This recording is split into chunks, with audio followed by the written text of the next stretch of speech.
Plattdeutsch lernen ganz einfach. Die bestimmten Artikel dei, dat. Nominativ wer. Akkusativ wen.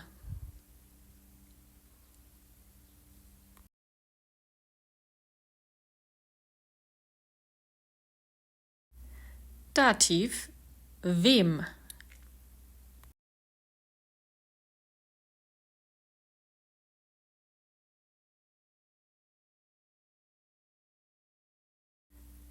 Genitiv wessen.